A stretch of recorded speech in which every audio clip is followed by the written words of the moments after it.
주님의 이름으로 축복합니다. 한 주간도 평안하셨습니까? 고명에는 지금 봄비가 내리고 있습니다. 정말 오랜만에 또 단비가 내려서 동무들이 얼마나 좋아하시겠습니까? 또 봄비 속에서 또 복된 주일 되기를 원합니다. 오늘 말씀은 마태복음 10장 말씀입니다. 마태복음 10장 16절부터 23절까지의 말씀 함께 읽어보겠습니다. 마태복음 10장 16절부터 23절까지의 말씀 같이 한 목소리를 읽습니다. 보라, 내가 너희를 보냄이 양을 이리 가운데로 보냄과 같도다. 그러므로 너희는 뱀같이 지혜롭고 비둘기같이 순결하라. 사람들을 삼가라. 그들이 너희를 공회에 넘겨주겠고 그들의 회당에서 채찍질하리라. 또 너희가 나로 말미암아 총독들과 임금들 앞에 끌려가리니 이는 그들과 이방인들에게 증거가 되게 하려 하심이라. 너희를 넘겨줄 때에 어떻게 또는 무엇을 말할까 염려하지 말라. 그때 너희에게 할 말을 주시리니 말하는 이는 너희가 아니라 너희 속에 말씀하시는 이 곧 너희 아버지의 성령이시니라. 장차 형제가 형제를, 아버지가 자식을 죽는 데에 내어주며 자식들이 부모를 대적하여 죽게 하리라. 또 너희가 내 이름으로 말미암아 모든 사람에게 미움을 받을 것이나 끝까지 견디는 자는 구원을 얻으리라. 이 동네에서 너희를 박해하거든 저 동네로 피하라. 내가 진실로 너희에게 이르노니 이스라엘의 모든 동네를 다 다니지 못하여서 인자가 오리라. 아멘. 저는 지난 사순절 기간에 아침 기도회 때마다 말씀을 나누다가 새로운 깨달음으로 제게 다가왔던 말씀 한 군데가 있었습니다. 예수님께서 걸어가신 십자가 고난의 사건, 또 그 내용들은 우리가 늘 보던 말씀이었잖아요. 근데 오늘 한 부분의 말씀은 제가 마치 처음 보는 말씀처럼 새롭게 제 마음에 다가온 말씀이 있었습니다. 누가복음 21장 말씀인데요. 예수님께서 십자가를 지셨던 그 주간에 일어났던 일이었습니다.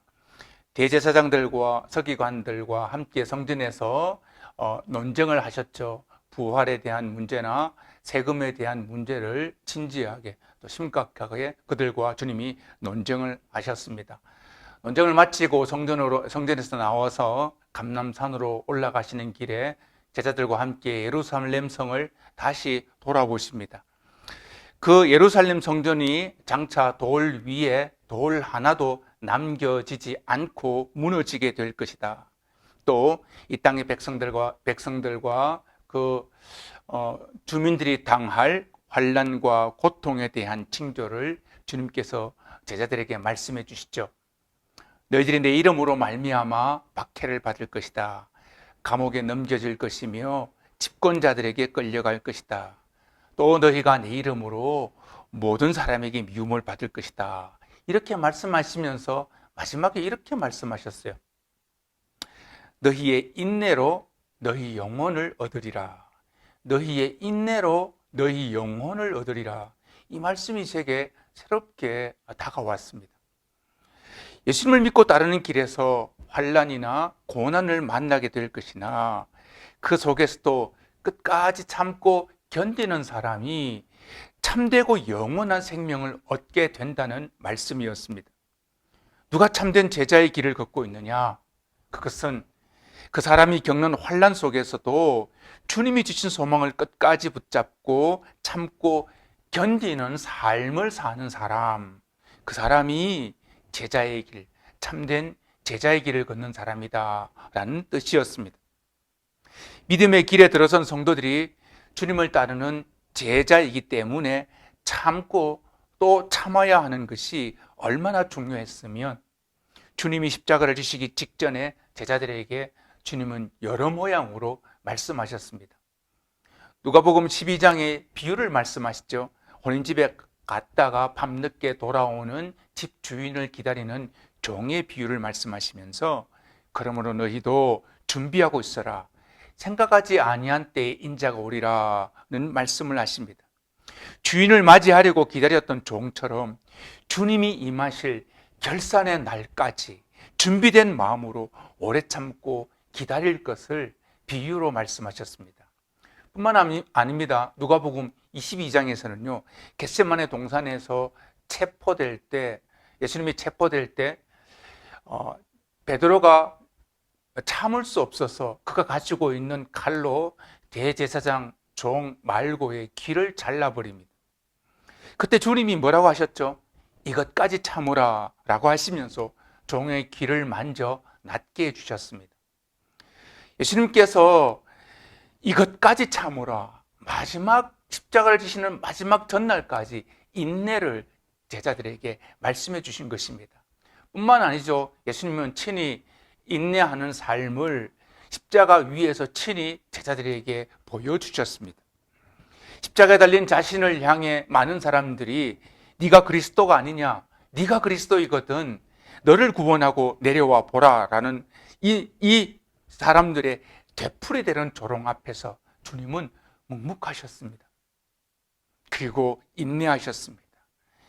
우리를 구속하신 그 십자가 희생도 인내와 인내의 연속이었다는 말씀입니다.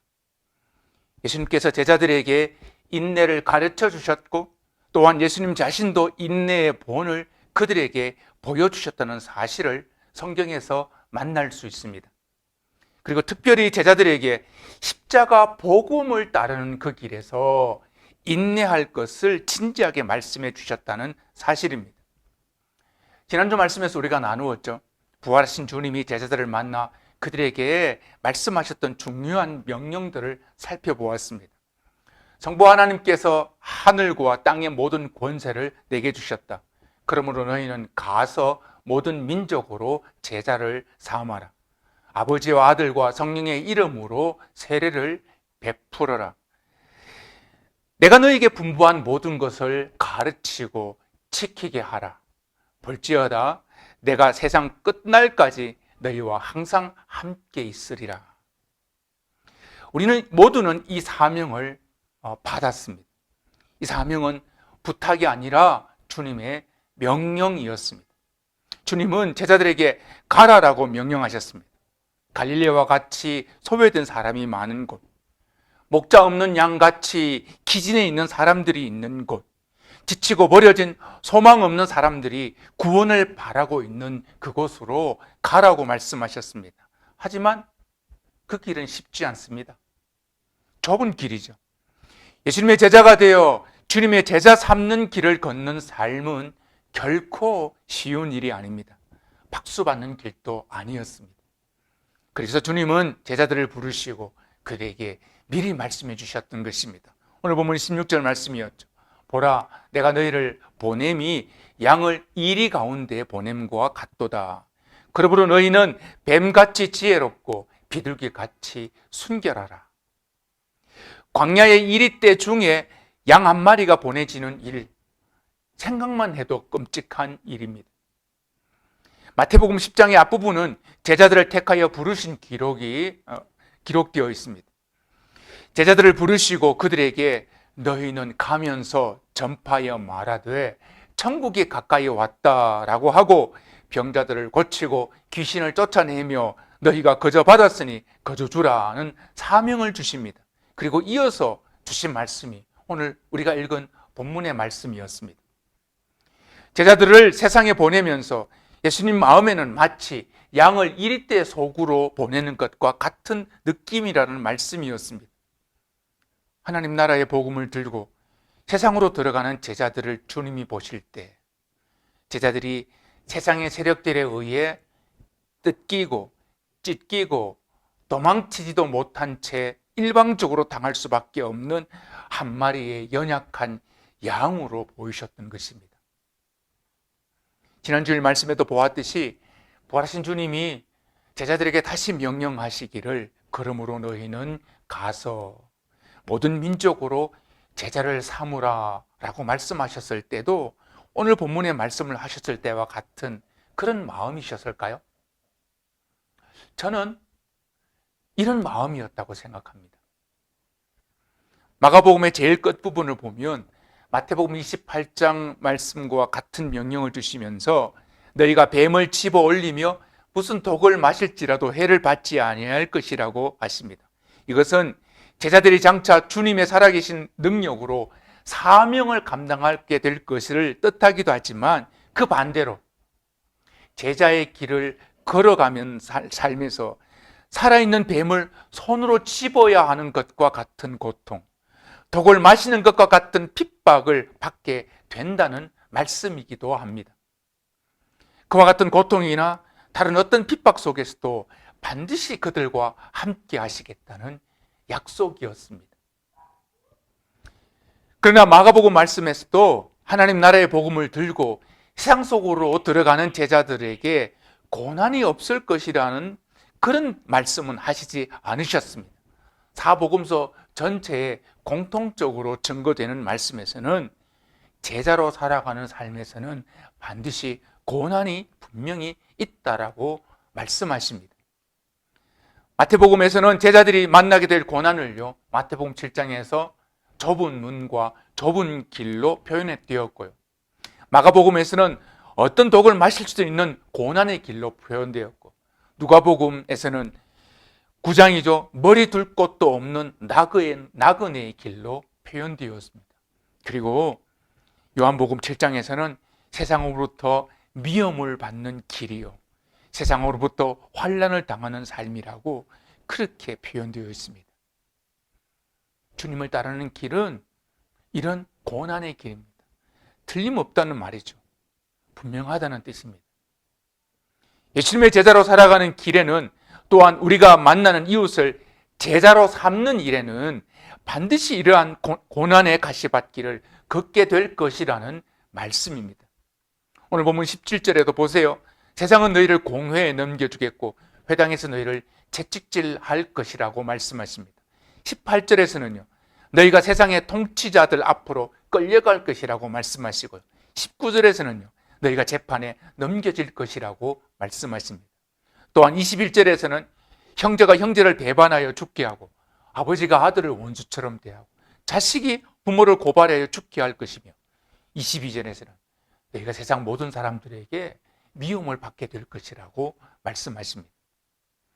지난주일 말씀에도 나누었던 마태복음 28장의 끝부분의 말씀을 우리는 믿음으로 받았습니다. 부활하신 주님께서 제자들에게 명령하셨던 그 말씀은 오늘 우리에게도 주시는 명령이라고 우리가 그렇게 받았습니다. 그 말씀 앞에서 우리는 주님의 제자 된 자로서 주님의 제자 삼는 길을 이어가겠다라고 결단하였습니다. 제자 삼는 방법이 어떤 길인지를 요한복음 13장에서 보여주신, 주님이 선수 행동으로 보여주신 가르침을 마음에 새겼습니다. 주님이 가신 길을 주님이 행하신 방법으로 따라가겠다는 삶, 그것이 제자 삼는 길이며 그 길을 걷겠다고 결단하였습니다. 그런데 이 길은 결코 쉽지 않은 길이라고 말씀하십니다. 한 마리 양이 광야의 이리대에 둘러싸이는 것과도 같다고 하셨습니다. 바울이 걸었던 제자 삼는 길만 보아도 그것을 알 수 있습니다. 그는 하나님이 사도인 자신을 죽이기로 작전한 자같이 세상의 끄트머리에 두셨다, 사람들의 구경거리가 되게 하셨다라고 고백했을 정도니까요. 고린도 교회 성도들에게 편지를 쓰는 그 시간까지도 줄이고 목마르며 헐벗고 매맞으며 정처가 없었다라고 솔직하게 털어놓았습니다. 이것이 부활하신 주님의 위임 명령, 마태복음 28장의 대위임 명령을 받은 사람들이 만나는 고난입니다. 복음을 품고 복음 안에서 제자 삼는 일로 살아가는 성도들이 세상으로부터 배척을 당하고 무시당하고 버림받는 일은 아주 자연스러운 일입니다. 이런 아픔이 없었으면 좋겠지만 만난다면 두려워하거나 당황하지 않아야 할 것입니다. 주님이 미리 말씀해 주셨기 때문입니다. 그러나 예수님은 제자의 길을 걷는 성도들에게 사명을 주시며 빠뜨리지 않으셨던 꼭 한 가지 약속을 해 주십니다. 그것은 성도들이 만나는 고난 가운데 함께 하시겠다는 약속이었습니다. 지난주 말씀을 나누었죠. 제자 삼는 길에 들어선 일꾼들에게 보아라, 내가 세상 끝날까지 너희와 항상 함께 있을 것이다 라고 약속해 주셨고요, 오늘 말씀에서도 제자된 사명으로 보내시면서 같은 의미의 약속을 해주십니다. 19절에서는요, 너희가 총독과 임금들 앞에서 신문을 받을 때 어떻게 또는 무엇을 말할까 염려하지 말라. 그때 내가 너희에게 할 말을 주겠다. 사도행전 4장에 베드로가 공회 앞에서 담대하게 선포했던 거 기억하시죠? 하나님이 그렇게 역사하셨습니다. 20절에서는요, 너희 속에 말씀하시는 이는 너희 아버지의 성령이니라. 성령이 친히 너희를 통해 말씀하시는 것을 경험하게 될 것이라고 약속해 주셨습니다. 이 말씀은요, 제사 삼는 길을 걷는 사람들에게 주님은 그들을 절대로 혼자 두시지 않으시겠다는 강한 약속이었습니다. 처음 밟는 가나안 땅으로 들어가서 하나님의 백성으로 살아야 할 이스라엘 백성들에게 하나님은 이렇게 말씀하시죠. 너희는 강하고 담대해라. 두려워하지 말라. 내 하나님 여호와가 너와 함께 가신다. 그는 결코 너를 떠나지 아니하시며 버리지 아니하신다. 신명기 31장의 말씀이었습니다. 또한 초대교회 성도들이 세상으로부터 강하게 핍박받고 있었을 때에도 하나님은 히브리 기자를 통해서 성도들에게 말씀해 주셨습니다. 형제 사랑하기를 계속해라. 하나님이 친히 말씀하시기를 내가 결코 너희를 버리지 않을 것이며 결코 너희를 떠나지 아니하리라 하셨느니라. 이 말씀을 전해주셨습니다. 무슨 뜻이죠? 주님께 속한 제자로 살아가는 성도를 주님은 결코 혼자 내버려 두지 않겠다는 말씀이었습니다. 하나님의 나라를 품고 우리가 만나는 이웃을 주님의 제자 삼는 일을 이어가는 저와 여러분이 현실에서 만나는 배척과 고난을 겪게 될 것이지만 거기에 결코 우리 혼자 힘으로 헤쳐나가도록 주님은 그렇게 두지 아니하시겠다는 약속이었습니다. 그러니 견디라고 하십니다. 그러니 인내하라라고 말씀해 주십니다. 22절이었습니다. 너희가 또 내 이름으로 말미암아 모든 사람에게 미움을 받을 것이나 끝까지 견디는 자는 구원을 얻으리라. 이 말씀은 인내가 구원의 조건이 된다는 말씀이 아니라 구원받은 성도는 끝까지 인내하는 삶으로 그 삶의 열매로 나타난다는 말씀이었습니다. 여기서 끝까지라는 말씀은 주님이 행하실 최후 심판 때까지를 뜻하고 있습니다. 살아서 이것을 만나지 못할 성도들에게는 이 땅에서 개인의 사명을 다할 때까지라는 의미겠죠. 이 말씀은 주님께서 제자를 부르시고 또한 그들을 보내주시며 주셨다는 말씀에서 우리는 이 부분을 주목할 필요가 있습니다. 부르심 안에서 끝까지 견디어 내라라고 말씀하십니다. 제자 삼는 좁은 길을 걸으면서도 끝까지 견뎌야 한다라고 말씀하십니다. 주님은 제자들에게 제자 삼는 일을 명령하시면서 교회를 몇 개 개척하라고 말씀하지 않으셨습니다. 어떤 민족에게 가라고 명령한 것도 아니었고요. 몇 명을 전도하라고 주신 말씀도 아니었습니다. 전도하는 일은 거룩하고 돈 버는 사업은 거룩하지 않다는 그런 말씀도 아니었고요. 이런 일은 좋고 저런 일은 나쁘다는 뜻도 아니었습니다. 다만 부름을 받은 직분대로 부름을 받은 자리에서 신실한 주님의 제자로 끝까지 견디라, 이런 의미로 말씀해 주신 것입니다. 이것이 얼마나 중요한지 주님은 십자가를 지시기 직전에 제자들에게 다시 강조해 주셨습니다. 뒤에 마태복음 24장에 있었는데요, 마지막 때에 불법이 성함으로 많은 사람의 사랑이 식어지리라. 그러나 끝까지 견디는 자는 구원을 얻으리라. 이 부분의 말씀이 마가복음 13장에서는요, 너희가 내 이름으로 말미암아 모든 사람에게 미움을 받을 것이나 끝까지 견디는 자는 구원을 받으리라는 말씀으로 기록되어 있었습니다. 이 모든 말씀을 종합해 보면 성도된 저와 여러분이 예수님의 제자 된 삶을 살아가는 길에 있어서 견디는 일, 즉 인내는 반드시 필요한 영적 덕목이라는 사실을 깨달을 수 있었습니다. 부활하신 주님을 직접 만났고 제자 삼는 일에 자기 인생 전체를 헌신했던 바울이 여러 교회 성도들에게 이것을 강조했다는 것을 찾아볼 수 있습니다. 바울은 고린도 교회 성도들에게는요, 고린도후서 6장에 보면 하나님과 함께 자신은 일하는 자로서 자신은 오래 참음으로 지금까지 지내왔다라고 간증하였습니다. 이것은 너희도 이와 같은 신앙, 오래 참는 신앙을 이어가라는 권면이었습니다. 갈라디아 교회 성도들에게는요, 성령의 열매를 이야기하면서 오래 참음이라는 성령의 열매를 맺으시기를 바랍니다 라고 권면해 주었고요. 에베소 교회 성도들에게는요, 내가 비록 감옥에 있지만 여러분들에게 권면합니다. 모든 겸손과 온유로 하고 오래 참음으로 사랑 가운데 서로 용납하십시오. 에베소서 4장 말씀이었습니다. 또한 골로새 교회 성도들에게는요, 나는 너희를 위해서 기도하는 것을 그치지 않는다. 너희가 하나님을 아는 것에 자라게 하시고 기쁨으로 모든 견딤과 오래 참음에 이르게 되기를 기도한다라고 골로새 1장에 말씀하고 있었습니다. 골로새 교회 성도들에게 기쁨으로 모든 견딤과 오래 참음에 너희도 그렇게 이르기를 바란다고, 이것을 위해서 바울이 기도하고 있었다는 말씀입니다. 바울 선생님이 이처럼 반복하며 여러 지역의 여러 교회 성도들에게 오래 참음과 인내를 강조했던 이유는 이것이 예수님의 마지막 가르침이었기 때문입니다. 예수님께서 제자들에게 끝까지 견디라고 하셨기 때문이었습니다. 이것은 제자의 삶을 살고자 하는 성도들에게 너무나 중요한 마음가짐이었기 때문입니다. 사람들은 성공을 눈에 보이는 그 무엇으로 평가하려고 합니다. 돈을 얼마나 벌었냐? 부동산을 얼마만큼 소유하게 되었냐? 교회를 몇 개나 개척했냐? 성경 공부를 몇 팀이나 돌리고 있느냐? 뭐 이런 것들로 자기를 과시하거나 상대방을 평가하려고 시도합니다. 아니죠. 속지 마십시오. 주님은 그렇게 평가하지 않습니다.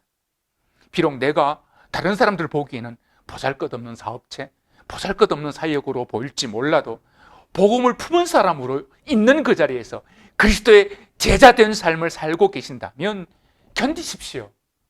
이것이 주님의 명령입니다. 제자를 세우고 그들을 세상에 보내시며 주님이 친히 주셨던 명령이 바로 이것이었습니다. 이 땅에서 아직 여러 부분에서 우리는 사역의 길이 막혀 있어도 우리는 견뎌야 합니다. 세상이 우리를 배척하고 미워해도 견뎌야 하고요. 경제적으로 어려워져도 견뎌야 하고, 가정의 문제 뒤에 또 더 큰 문제가 생겨도 우리는 견뎌야 합니다. 예수님의 제자로 살아가는 삶이 본래 그렇기 때문입니다. 제자 삼는 삶에서 만날 수밖에 없는 일상이기 때문입니다. 복음을 품고 주님을 따르는 길에서 나타나는 자연스러운 일이기 때문입니다. 비자발적으로 이 땅에서 나가야 하는 그날까지 복음을 품고 복음의 사람으로 살아내는 여러분과 제가 되시기를 진심으로 기도합니다. 그러기 위해서 주님은 오늘 본문 시작절과 끝절에서 이렇게 말씀하십니다. 16절에서는요, 너희는 뱀같이 지혜롭고 비둘기같이 순결하라. 23절에서는 그러므로 너희는 이 동네에서 너희를 박해하거든 저 동네로 피하라. 내가 진실로 너희에게 이르노니 이스라엘의 모든 동네를 다 다니지 못하여서 인자가 오리라. 뱀같이 지혜롭고 비둘기같이 순결하라. 고대 사회에서의 뱀은요, 지혜의 동물이었습니다. 지혜를 상징하는 것이 뱀이었습니다. 위험을 피하는 데 뱀은 뛰어난 지혜를 가지고 있습니다. 반면 비둘기는 순결의 상징입니다. 무슨 의미일까요? 지혜를 추구하되 교활하거나 속이지 않아야 함을 말씀하시기 위해 비둘기의 순결함을 같이 제시해 주셨던 것입니다. 헤르만 리들보스는요, 동기에 있어서 순전하고 행위에 있어서 순수하라는 뜻이 뱀같이 지혜롭고 비둘기같이 순결하라 라는 뜻이었다고 해석했습니다. 끝까지 견디기 위해서 지혜롭고 순수하라는 말씀이었습니다.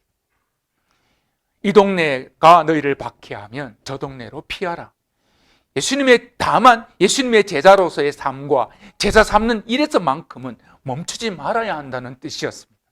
어떤 지역에서 복음 때문에 살 수 없도록 만들거든 다른 지역으로 옮겨라.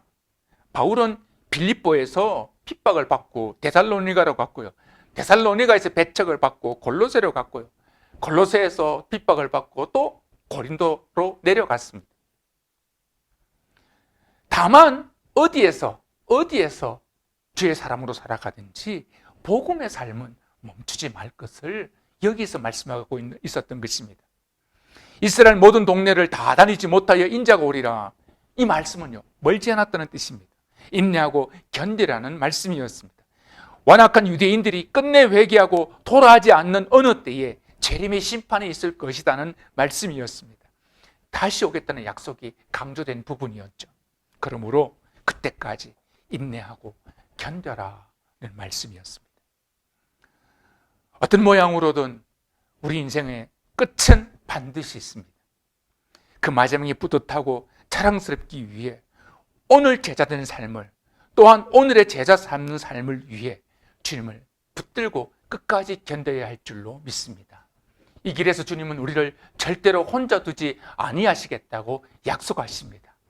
우리와 함께 하시겠다고 약속하신 그 짐을 붙들고 오늘 또 제자로 살아가는 삶에서, 제자 삼는 삶에서 우리의 삶을 온전히 드리는 저와 여러분들 되시기를 주 이름으로 부탁드립니다. 기도하겠습니다. 하나님 아버지, 감사합니다. 복된 주일을 저희들로 구별하게 하시고 하나님 주님 앞에 전심으로 예배하며 주의 말씀에 귀를 기울이게 하여 주심을 감사합니다. 하나님 아버지, 주의 음성으로 듣습니다.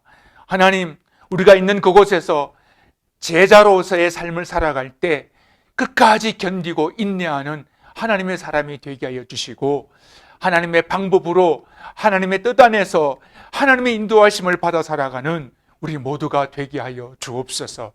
우리를 부르신 그 부르심의 자리에서 끝까지 견디게 하시고 오래 참아 인내하게 하사 마침내 주의 부르신 사명을, 주의 부르신 직분을 끝까지 감당하는 우리 모두가 되게 하시고 우리를 통해서 하나님 작지만 하나님의 나라가 소리 없이 확장되어지게 하여 주옵소서. 주님께 우리 삶을 의탁합니다. 우리 교회를 의탁합니다. 있는 곳에서 예배하는 우리 백성들의, 주님의 백성들의 삶을 주께 맡겨드립니다. 하나님, 그들 가운데 함께 하시고 그들의 삶 속에서 역사하여 주옵소서. 끝까지 견디며 인내하고 주님을 바라볼 주의 성도들이 오늘도 주님 앞에 엎드려 기도합니다. 그들과 함께하여 주옵소서. 미사옵고 예수님 이름으로 기도드리옵나이다. 아멘.